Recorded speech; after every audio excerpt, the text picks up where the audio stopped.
record-breaking performance this weekend was accompanied with a win. I'm Carla Metz, and welcome to Augustana All Access. We've got several team results to go over from the weekend, and we've got a Vikings anniversary to celebrate. But before we get to any of that, let's review the football team's win over Minnesota Crookston. That gave them their second win at home this season and moved them up 2 spots to number 16 in the AFCA Top 25 poll. We start in the first quarter, which was the most successful stretch of 15 minutes for the Vikings, but the success didn't start until the 7th minute with a common connection. Heid completes a 3-yard pass to Matt Heller, one of 3 for the wide receiver that day. And then just a little under 4 minutes later, Heid decides to keep it himself on this 4-yard run. The Vikings are up 14-0 at this point, and they're still not done with the first quarter. This time, it's special teams that steps up. Zach Johnson blocks the punt, setting the Vikings up on Crookston's 21 with 1:39 left. Then Heid puts it up for 21 yards to freshman wide receiver Jake Welshamer. Crookston takes the ball into the second quarter down 21 when Heid connects again with Matt Heller for 55 yards, making the score 28-0. And once again, we hear from Zach Johnson with another block, and freshman wide receiver Brett Shepley picks it up and carries it in for 6. That score is followed by another unsuccessful drive by the Golden Eagles, and the Vikings carry in a 35-0 lead at the half. Augie gets the ball back to start the third and starts a longer but steady series, 10 plays using a little over 4 minutes on the clock, when Jackie Davis runs this in from 8 yards out. Still no points on the board for Crookston in the fourth when Augustana's DJ Luke rushes 4 plays in a row, finally finding the end zone on an 8-yard run, and that would be the last drive we would hear anything from the Vikings. UMC would find the uprights before the game came to a close, making the final score 56-3. Heid had a career day, completing 59% of his passes for 263 yards. Before the game, he was just 2 touchdowns shy of the all-time leader in touchdown passes at Augustana, and he was able to surpass that by 2, connecting with 2 receivers for 4 touchdowns. I don't know. I wasn't really thinking about it. I knew I was close to the number, but I mean, if I would have broken, we would have lost. It wouldn't have meant anything to me. So, I mean, like I've said all year, we're just worried about getting wins, not really the numbers. Interestingly enough, Heid is close to Josh Hansen, who held the record before him, which made the moment even more special for Heid. As a freshman, he was a senior, so when I came in, I roomed with him, and I just learned a lot from him. Just kind of lay there and ask him questions, trying to pick his brain. I still talk to him quite a bit after all the games, so reach out. So, I mean, so it meant a little bit more to me that he was excited for me, so I'm pretty happy about that. Up next, we've got the Turning Point with Coach Olszewski, where we'll talk with him about the matchup with UMC and how they'll prepare for their meeting with Minnesota Duluth this week. But before we do that, let's take a look at the Vikings Vote question of the week. With the win over Minnesota Crookston, Augustana has had how many straight wins in Kirkby Over Stadium? We'll have that answer for you a little later. Augustana All Access on Midco Sports Network is presented by Sanford Orthopedics and Sports Medicine and Classic Import. Welcome back to Augustana All Access. It's time for the Turning Point segment with Coach Jerry Olszewski, where we'll talk about the win against Minnesota Crookston and look ahead into the week against Minnesota Duluth. Coach, another dominant win this week, 56-3 against Crookston, and things really kind of started right on the right foot right away. 21 points in the first quarter. What was really clicking for the offense in the first quarter? Well, first of all, we got the ball back. Defense got off the field and gave us the ball back, I think, in 3 and outs. And the first drive, we sputtered out on a 3rd and 1. We didn't quite, or we ended up getting a yard short of the first drive, and then 8 out of 10 possessions we scored. So it was kind of the theme of the day. But I thought we were very efficient. I thought Trey used the ball very well. He spread it to various receivers. We ran the ball really well early on as well. So I think it came down to our offensive line really played well, to be honest with you, and allowed Trey some time to pick it apart. Right. And then, of course, special teams was really big this week. Zach Johnson had 2 blocks on special teams. And how big are those plays really when special teams can kind of step up for the rest of the team? Well, it's in my tenure here, it's always been important. You know, we want to be a great special teams team. We want to make sure that we win that facet of the game. And this week was one where we really thought we could get after their punt team, and we wanted to, and we did. And Zach happened to be the the beneficiary of some great work and got 2 blocks on the day and got to recover one of them. And then, of course, he blocked the one, and Brett Shepley recovered it in the end zone. So those are game changers. Offensively, that's 2 less series that you really get the ball to move it. But I'll put points on the board any time, and I'm really proud of that unit, as well as our kick return unit did really well too on the day. We almost housed that last one at the end of the game as well. So a really good day on special teams, and something that we're going to need to do if we're going to compete in this conference. Right. And going to special teams, we kind of talked earlier in the season where there were a few question marks with that group, but what's really been maybe answered through the first couple of games this season with them? Yeah, I think that the new names that we have in there are getting more comfortable. They understand the spacing and timing, and that's really what special teams becomes. First of all, you have to have great effort in special teams. You have to have tremendous execution. All 11 guys have to do their job on most special teams units to be successful. I think they're starting to learn that. I really do. And every game we play, they should get better at that. And I'm starting to see that. So I think we got a ways to go yet, to be very honest with you. There's some things that we're still cleaning up, and 10 guys are doing it right, and 1 guy's not quite there yet. But when we do get it, we're going to be just fine. We're going to be pretty good, and we're not far off from that right now. Right. Was there anybody during this game that you thought really kind of stepped up into their potential? Because obviously we're seeing for more than just the first string guys again in this game. Yeah. I thought really it was a pretty balanced attack, and for one guy to say he was this, that, or another thing, I thought that across the board our kids all played pretty steady level.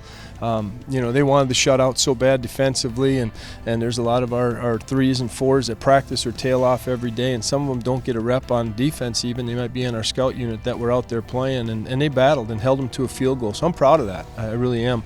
And on offense, you look at some of our backups at offensive line or tight ends or wide receivers, all came in and contributed as well. So there's nobody in my mind that just is anything more than what we believe they can be, and the future's bright. Those guys need to get snaps, and in games like this you need to do that with them, so we're really blessed to have that opportunity. Right, especially with a couple of big games coming up. Another individual though is individual accolade rather is Heid, all-time leader in touchdown passes. Now, he didn't do it by himself though, obviously, but what does this kind of say for his career here at Augustana? Well, he's a very unselfish individual. He's the first one to say, great, that's awesome. We got things to do yet, and it's early in the year. I'm kind of glad it's out of the way, to be honest with you. I talked with Josh Hansen, left a message with him, and just said, Josh, what a great guy for him to have to chase, and Trey knows him personally, so that's really neat in the Augustana history books. But it's special. I mean, it is special. Anytime that you break a record or set a mark, it's meant to be broken again, but it's a special time, and for Trey it validates what he's done in his time here, and his going on 4 years complete almost, and I just am so proud of him, and his leadership again is what I'm most proud of, and how he stays focused. So proud of him, proud of his accolades, proud of his teammates for getting him there, and now he can refocus in, and not that he was ever focused on that, but give us an opportunity to now say, hey, whatever we do from here on out is awesome, but let's go win a championship. Right, yeah, that is something definitely to be proud of. And now kind of looking ahead into Minnesota Duluth next week. They're 2-1 right now. Got a loss against Southwest Minnesota State earlier this season, and they were 9-3 last year. They're a good football team. So what kind of challenges do you think they're going to bring to this Augustana team? Well, all kinds of them. They have a tremendous tradition, as everyone knows. They were the highest ranked, along with Mankato, in our league this year, and highest ranked nationally. So we know that they're a great football team. They've played, in close games, all 3 games. They lost one and won the other 2, and they're averaging like 41 points a game. So they're putting it up there. Drew Bauer's a seasoned veteran, just like Trey, a 4-year starter. They have a ton of athletes. They're big up front, as always. They can move, and they're a good football team, very good football team, and we know that, and we're both members of the old NCC, so we knocked heads for quite a few years. We're going to have to play a great brand of football in a night game up at the Molosky Stadium. So we're excited about it, and we're going to have to up our game quite a bit as we get there Saturday with Duluth, because they're a good football team. Right, and the last time you played them was in 2014. It went into overtime, and you ended up just losing to them by 1 point. They've got a new team, you've got a new team, but for the guys that maybe were on the Augustana football team, then does that kind of serve as some motivation this week? I think it does. Knowing that we played well in that game, but not well enough, and we didn't finish. And since then, we've been a pretty good finish team. That really was the beginning of this run of this football team.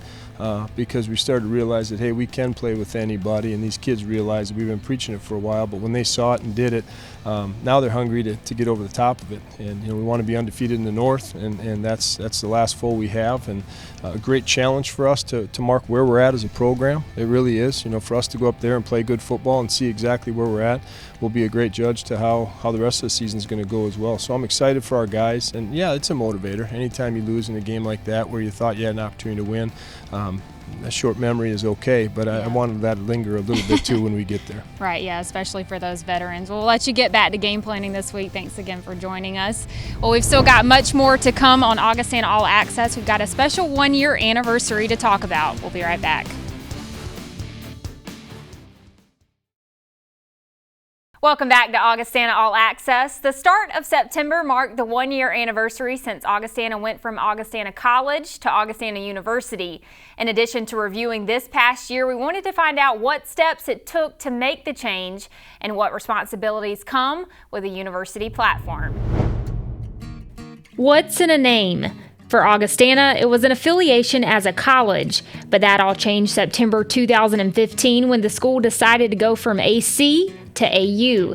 It's been a full calendar year since Augustana made the transition to a university, but President Rob Oliver says much of that decision was made because the Augustana community was already living like a university.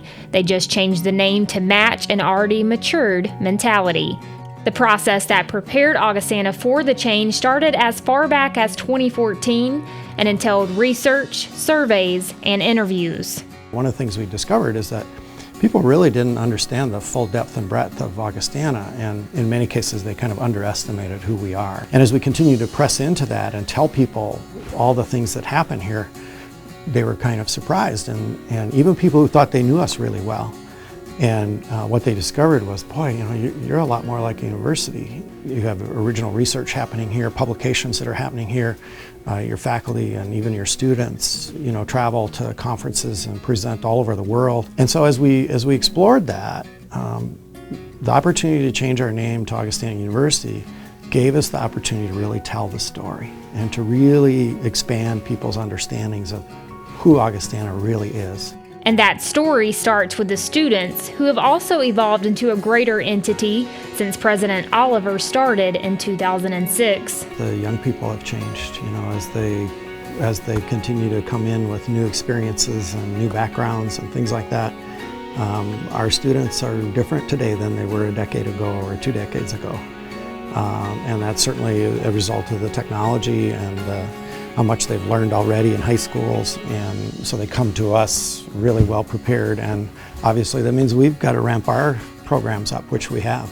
Which is why AU has seen such accelerated growth at the start of the 2016-17 school year. It feels really good to have the largest entering freshman class in the last 5 years. I mean, that's really an affirmation of all the work of our staff and our students and our faculty and everybody else that worked so hard to welcome visitors to our campus and make them feel at home here and to invite them to come join us. So that's really good. And then when you look at our total numbers, the highest in 26 years, yeah, that feels really good. But athletics isn't left out of the conversation when it comes to the name change. Athletic Director Slade Larscheid says it impacts them mostly from a marketing standpoint. Signs had to be updated this past year, and they're still working on getting all the uniforms converted to the AU brand. One of the hardest changes for an office who spent decades writing and saying Augustana College has been breaking those verbal habits. We have a jar in our office. Again, the amount of times you say Augustana College over the course of the years. So yes, it still happens every once in a while, but luckily, like anything with time, people slowly transition to AU. Athletics also help marketing by putting AU on a national stage during the 2015-16 basketball season. We also expanded all of our marketing efforts, upgraded our website, did a lot of things like that. So the communications with current students, current families, but also with prospective students and their families really ramped up as a result of our name change. It didn't hurt to have a national championship happen during this time where you had 3 million people on television watching us in a nationwide audience, and even people from around the world were texting and telling me they were watching it while they were in Europe and places like that. Really the announcement in September from an athletics point of view. The win over Iowa and then the national championship run in March, it was almost a perfect storm, just based on how we can bring national exposure to Augustana University.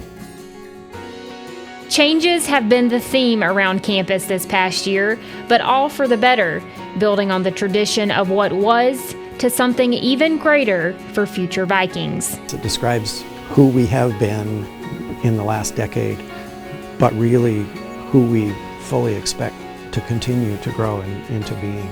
I always have said that the Augustana University will be what we make of it. Many people, once they learn, it's like, oh yeah, Augie is really great. But Augustana University will be much more as we continue to build on that reputation and that experience for students. Athletic Director Slade Larscheid also says one of the best things about the name change is it sets them apart. Before last September, there were actually 2 Augustana colleges. The other one is located in Illinois. So this gives athletics more of a brand, making them, as he put it, the one and only. Up next, we head to the boards to update you on other teams who started conference play this past week. We'll be right back with more Augustana All Access after this. Welcome back to Augustana All Access. Several teams in athletics started NSIC play this past week, so we'll start on the court where the volleyball team opened with a strong statement by beating Southwest Minnesota State, who was ranked number 4 before the takedown. The Vikings didn't start out on the best foot in the first set, falling 25-17. They fell behind in set 2 as well, 3-2, but would get the next 3 points, 2 from kills by Ashley Wilson and Lauren Waite, and an attack error by the Mustangs. Augie would continue to build the lead up to 6, taking set 2, 25-19. Set 3 would be the same score, but it was the Mustangs that came out on top. But the Vikings would battle back in set 4, tying it up at 16 with a kill by Hannah Justinson, followed by an ace, and the Vikings would only give up 2 more points, taking the set 25-18, and that momentum would carry them through the 5th set. Augie would go on a run at the end, getting 5 of the final 6 points, giving them the set win and the match win. Here's the breakdown of the sets again. In the 4-3 victory, Lauren Waite was the Viking of the match, ending the night with 12 kills on 23 attacks, while also earning an ace and 3 digs. Anna Sakura also set a new career high with 54 assists, and Taylor Banks had a season high of 30 digs. The win over SMSU also marks the first time since 2012 that Augie has started NSIC play with a win. And they'd get their second conference win on Saturday against USF inside the Elman Center. The Vikings would take the coup 3-1. Augie would take the first set 25-20. They dropped the next set 27-25, but would take set 3 and 4 25-20. Ashley Wilson led the team with 13 kills, but Courtney Place was the Viking of the game with 12 kills on 30 attacks, adding 7 digs, 5 blocks, and a service ace. With the win, the Vikings also improved 9-1 on the season and are now 23-13 all-time against USF. The win also gives Augustana their first points for the 2016-17 Mayor's Cup. Augustana will be back at home on September 20th against number 2 Wayne State, and then they'll be on the road in Aberdeen to take on Northern State on Friday, September 23rd, and then they'll go to MSU Moorhead on Saturday, September 24th. Augustana also had a couple of athletes show up as favorites in the NSIC this past week. Junior libero Taylor Banks was named the Defensive Player of the Week for her performance against Southwest Minnesota State. Banks averaged a league high of 6.56 digs per set average. She's played in all 40 sets this season with a total of 234 digs for the year. She also ranks 11th in Division II in total digs. The women's team also got some love in the NSIC as well. For the second time in 2 weeks, junior Emily Israelson was named the NSIC Women's Golfer of the Week. Israelson is coming off a 20th place finish at the University of Indianapolis Fall Invitational. She led the Vikings at the 2-day tournament with a score of 7 over par. She shot 77 in the opening round and improved the next day, shooting 74, jumping 8 spots to 20th in the tournament. Israelson and the Vikings will return to play September 24th through the 25th. They'll travel to Marshall, Minnesota to compete in the Mustang Invitational. An update on the Vikings soccer team. They're now 1-1-1 in the NSIC after splitting the weekend. The Vikings fell to the Beavers and Minot 3-0 on Saturday after getting outshot 16-6. But they would bounce back with a win before they left the state of North Dakota. They'd take down UMary 4-1. Augustana would see 3 different Vikings score goals, and they'd register their 4th goal by an own goal by UMary. The soccer team finally gets to play at home after traveling for 7 straight games this season. They'll take on Upper Iowa on Friday, and then they'll hit the road again to meet Winona State on Sunday. Up next, we've got the Augustana Player of the Week following the answer from this week's Vikings Vote question. Stay with us. Augustana All Access on Midco Sports Network is presented by Sanford Orthopedics and Sports Medicine and Classic Import. For Vikings Vote this week, we asked, with the win over Minnesota Crookston, Augustana has had how many straight wins in Kirkby over Stadium? Your choices were 9, 5, 8, and 7.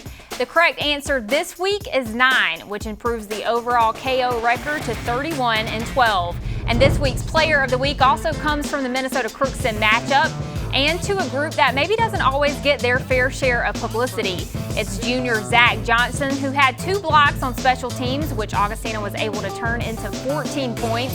He also had 5 tackles on defense, including 2 tackles for a loss. So congrats to him on a dominant defensive performance. And again, the Vikings football team kicks off against Minnesota Duluth at 6 p.m. on Saturday, and you can follow along for live stats and updates on GoAugie.com. Thanks for joining us for another episode of Augustana All Access. We'll see you back here next Tuesday at 5:30.